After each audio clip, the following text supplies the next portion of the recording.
स्वागत है सर आपका। ये बताइए सबसे पहले तो देश ने ये जो सुना नाम, मतलब अंतर्राष्ट्रीय डिप्लोमेसी में तो चलता है, लेकिन देश ने शेरपा एक ही सुना था, तेंजिंग नोर्गे, जो माउंट एवरेस्ट पे गए थे। उसके बाद आपने भी माउंट एवरेस्ट से कम फतेह नहीं किया।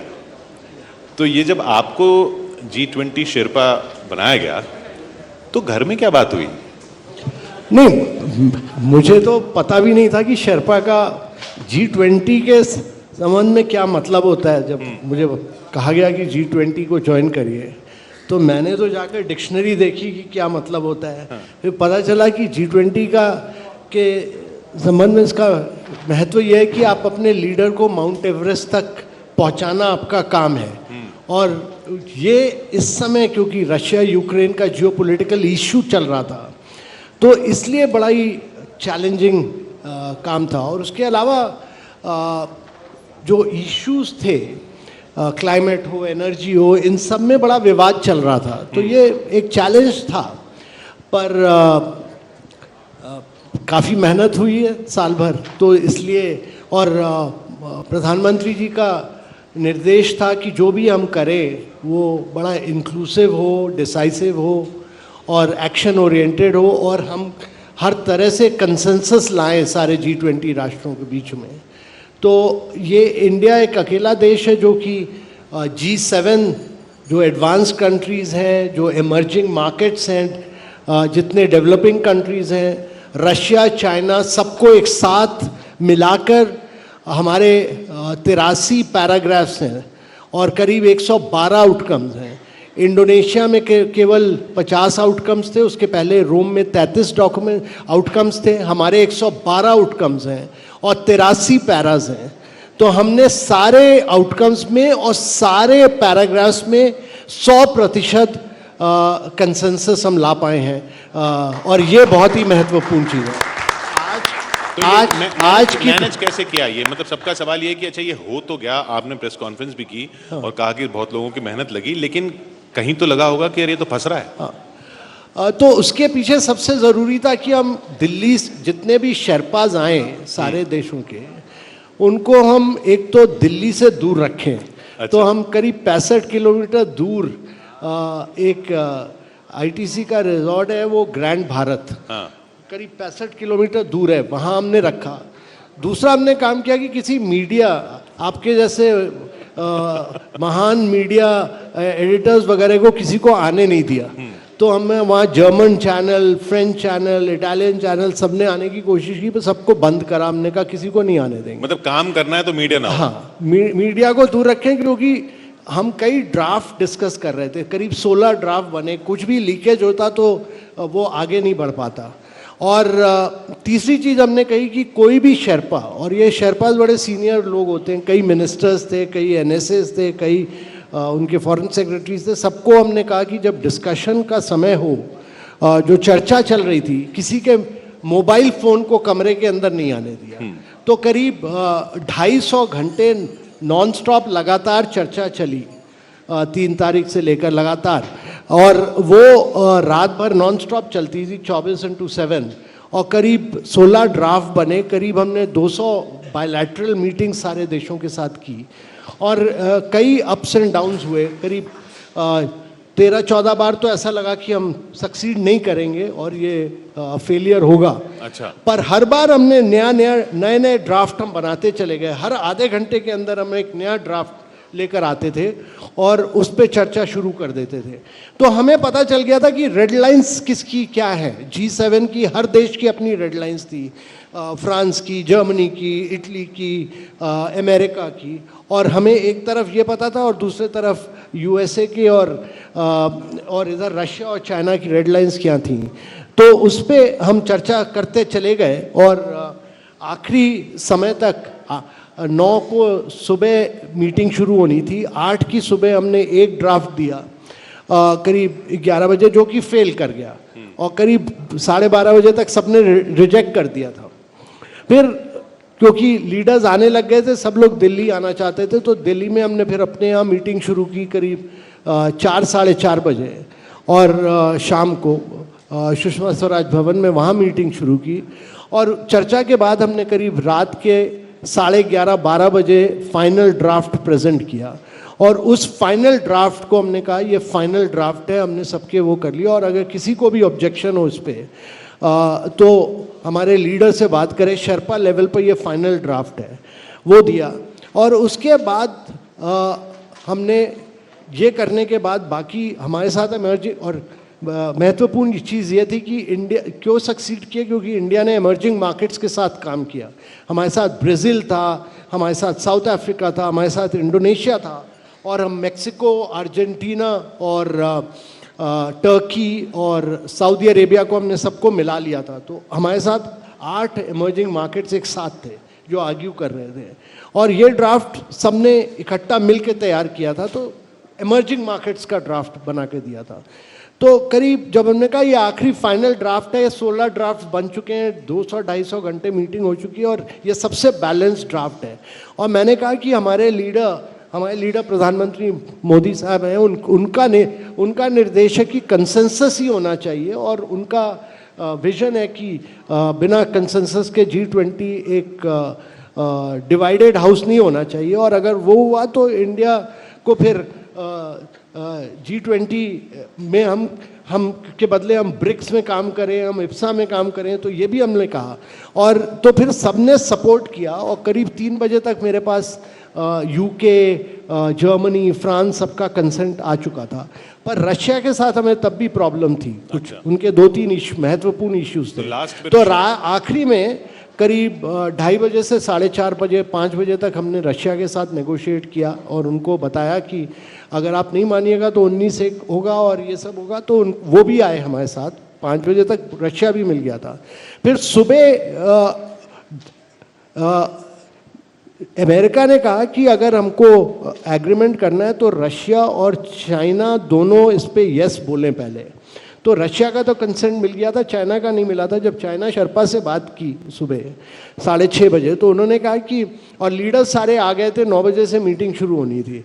तो चाइना ने कहा कि हमें इस पैराग्राफ पे कोई प्रॉब्लम नहीं है, पर हमारी अमेरिका के साथ एक सेपरेट बायलैटरल इशू है, और कि वो हमें वीज़ा नहीं देते। जब 2026 में यूएसए में G20 होगी तो हमें वीज़ा नहीं देंगे, तो हम जब तक वो हमें रिटन गारंटी नहीं देंगे तब तक हम नहीं मानेंगे। तो उस पर चर्चा शुरू हुई, और 9:30 से 11:30 बजे तक चाइना के शेरपा और यूएस के शेरपा के साथ डिस्कशन चला, और फिर उसको सॉर्ट आउट किया, और करीब 11:15 बजे हम लोग ने फाइनल उसको सारा सेटल किया।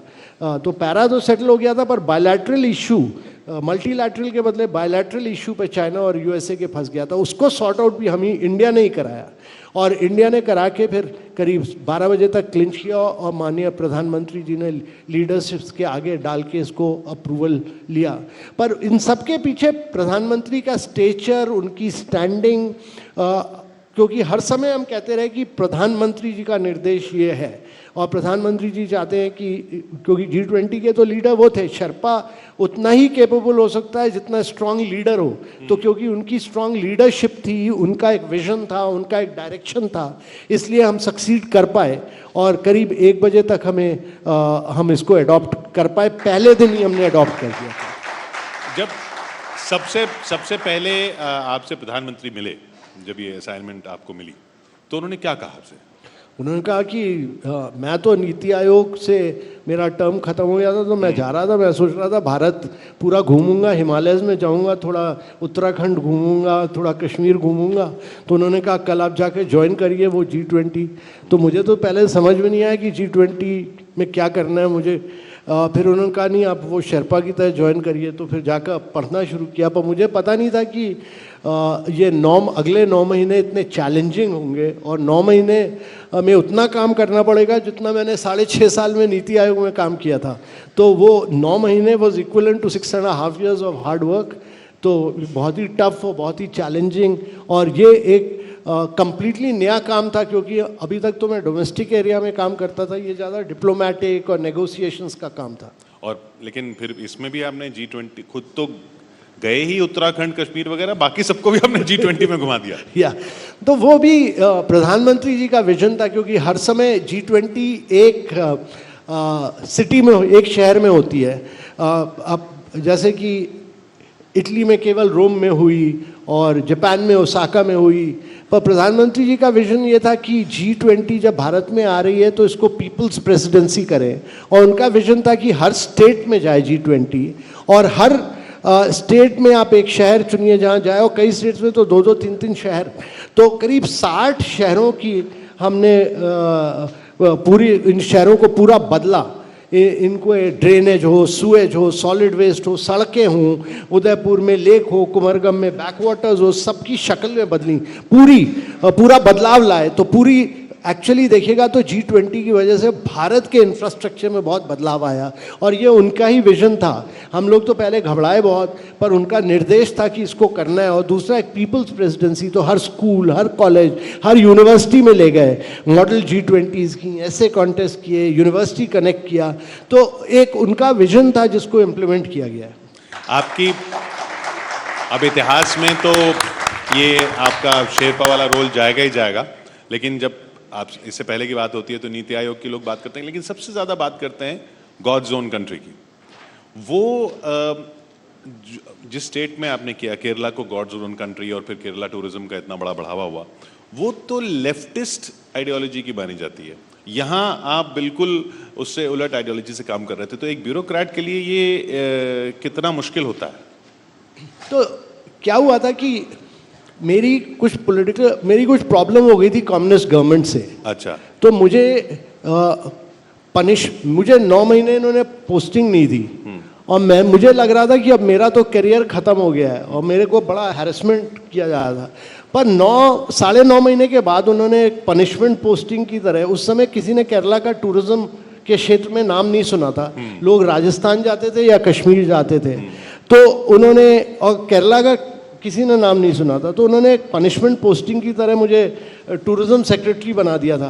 तो मैंने उस अवसर को उपयोग किया, और मैंने कहा कि मैं इसके कई अलग प्रोडक्ट्स हैं, और केरला का मैंने वहाँ के बैक वाटर्स, वहाँ के आयुर्वेदा, फिर वहाँ के क्विजीन जो आप आजकल स्ट्यू और अप्पम की बात करते हैं, वहाँ के आर्ट फॉर्म्स को, कथकली हो, मोहिनी आट्टम हो, और वहाँ के जितने मार्शल आर्ट हैं, कलरीपेट और ट्री हट्स, मैंने कहा कि वेस्टर्न कंट्रीज़ को मैं एप नहीं करूँगा, और कभी भी उनका जो कल्चर है उस पर नहीं जाऊँगा, बल्कि मैं केरला के रूट्स पे वापस जाऊँगा। और मैं केरला के रूट्स पे वापस गया, और केरला को एक प्रोडक्ट ऑफ केरलाज यूनिकनेस, उनके यूनिक प्रोडक्ट्स को, तो हाउस बोट, जैसे कि वहाँ हाउस बोट्स में नेल्स नहीं यूज़ होती थी, पर सारे कारपेंटर्स गल्फ चले गए थे, उनको राइस के लिए ट्रांसपोर्ट यूज़ किया जाता था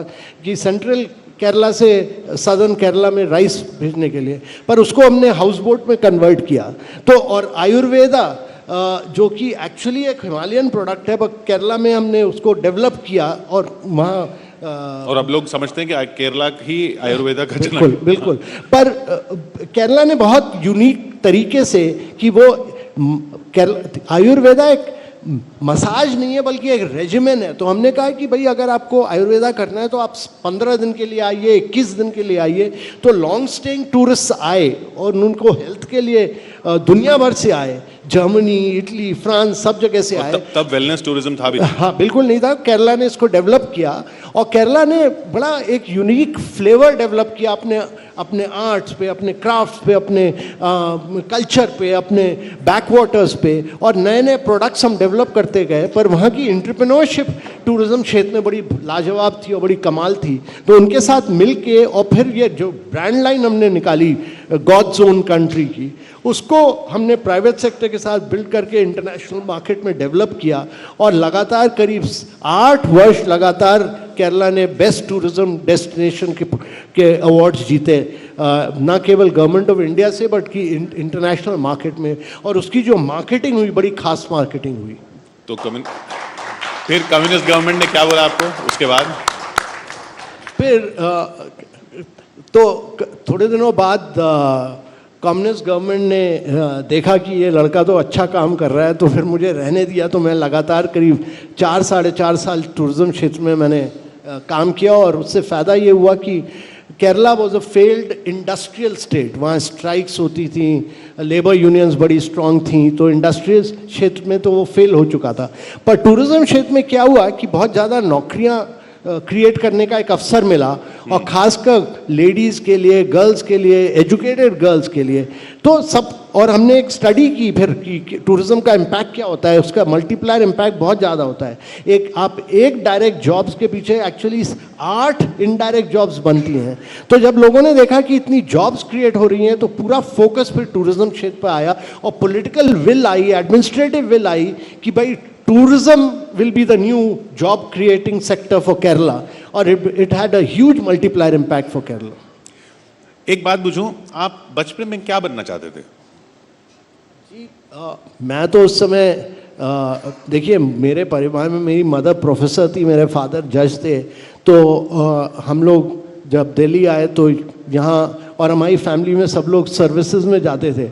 उस समय तो कोई ऑप्शन नहीं था, तो या तो आप सरकार ज्वाइन करते थे या प्राइवेट सेक्टर ज्वाइन करते थे। तो मैं तो यूनिवर्सिटी के बाद बैठा सर्विसेज में, तो मैं फर्स्ट अटेम्प्ट में आ गया, तो मैं फिर सर्विसेज में आ गया। पर अभी अवसर मिलेगा तो मैं फिर, अगर मैं अभी जवान हूँ तो मैं जवान होता तो मैं तो स्टार्टअप्स करता। आजकल का तो युग स्टार्टअप्स का युग है।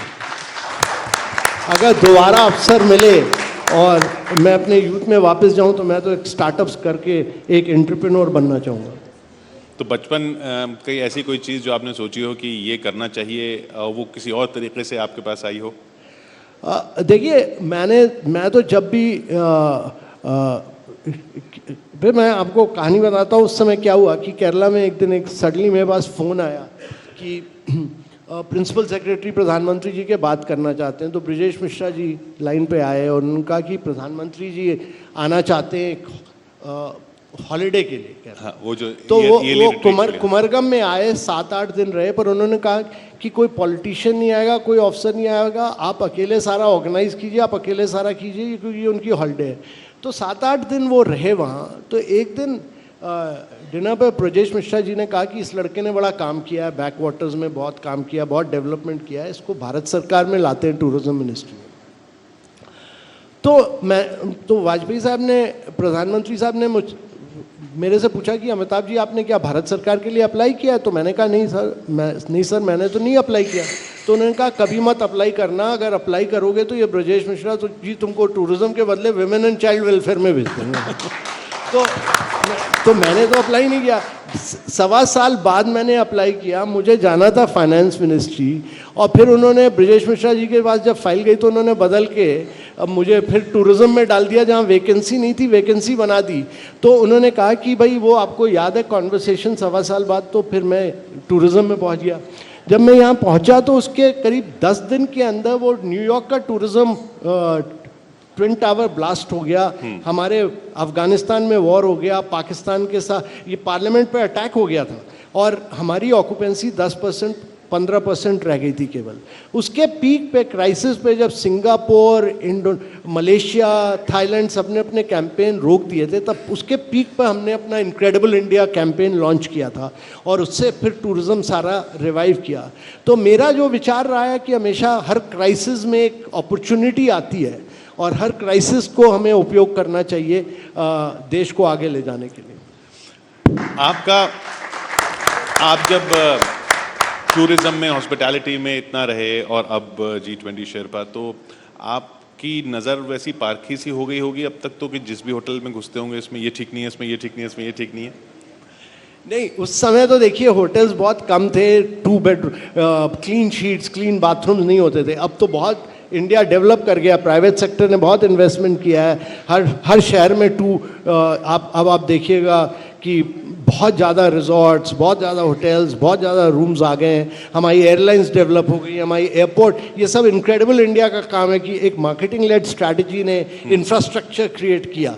नए एयरपोर्ट्स आए, नई एयरलाइंस आई, नए रिजॉर्ट्स आए, नए होटल्स आए, और अब G20 ने ये कर दिया है कि कहीं आपको रूम, कमरा मिलना बहुत मुश्किल हो गया है। हर जगह होटल्स, रिजॉर्ट्स इंडिया में सब फुल है। तो ये जो मार्केटिंग लाइंस जो इंडिया के लिए बनी, इनक्रेडिबल इंडिया या केरला के लिए बनी, गॉड्स ओन कंट्री, जब आपके लिए मार्केटिंग लाइन बनती है तो आप थोड़ा सा परेशान क्यों जाते हैं? नहीं, कोई परेशानी नहीं होता। उसके बाद माननीय प्रधानमंत्री जी, जब मैं सेक्रेटरी DIPP था तो मेक इन इंडिया किया, फिर स्टार्टअप इंडिया किया। तो मेरे को जो लगता है कि इंडिया में जो एनर्जी है, जो वाइब्रेंसी है, जो डायनामिज्म है, इंडिया में जो यंग एंटरप्रेन्योरशिप है, वो किसी देश में नहीं है, और वो किसी देश में नहीं है। और अभी ये जो अगला डिकेड है पूरा हिंदुस्तान का डिकेड है, और हम आगे चल के ना केवल हम डेवलप्ड कंट्री बनेंगे, बट मुझे जो लगता है कि अगले जैसे प्रधानमंत्री जी ने कहा है, हमारा जो अमृतकाल समय आया है, तो और वो ये इसलिए है क्योंकि हमारी डेमोग्राफिक्स बहुत यंग है। तो सारी यंग पॉपुलेशन है हमारी, और बहुत डायनामिज्म है। रिफॉर्म्स हम कैरी कर चुके हैं आगे, और जो इंफ्रास्ट्रक्चर क्रिएट किया है, अब आप देखिए हमारे एयरपोर्ट्स यूरोपियन एयरपोर्ट से अच्छे हैं। हमने करीब 88,000 किलोमीटर रोड डेवलप किया है। करीब आप 40 मिलियन तो घर बने हैं, जो कि लगता है जैसे कि ऑस्ट्रेलिया की पॉपुलेशन के हिसाब से है, और उसी हिसाब से टॉयलेट्स बने, जो पाइप्ड वाटर कनेक्शन हुआ है। तो जो डेवलपमेंट हुआ है पिछले 7-8 साल में इतने ज़ोरों से हुआ है कि आगे चल के, और डिजिटल ट्रांसफॉर्मेशन इतना ज़बरदस्त हुआ है कि हमारा जो डिजिटल फास्ट पेमेंट है वो हम 11 गुना अमेरिका और यूरोप से ज़्यादा करते हैं। तो ये दिखाता है कि हमने टेक्नोलॉजिकल लीप फ्रॉगिंग बहुत ज़्यादा की है, और आगे चल के ये इंडिया अगले 2-3 डेकेड्स में इंडिया ड्राइव करेगा ग्लोबल इकॉनमी को बहुत ज़ोरों से। जब तक आप जैसे लोग इंडिया को ड्राइव कर रहे हैं तो इंडिया को कोई दिक्कत नहीं होनी चाहिए। बहुत बहुत शुक्रिया हमारे साथ यहाँ जुड़ने के लिए। इनक्रेडिबल अमिताभ कांत, धन्यवाद, थैंक यू। हम चाहेंगे कि आप मंच पर बने रहें, और अब अमिताभ कांत जी का धन्यवाद करने के लिए मैं स्टेज पर आमंत्रित कर रही हूं Santosh Menon, chief content officer network.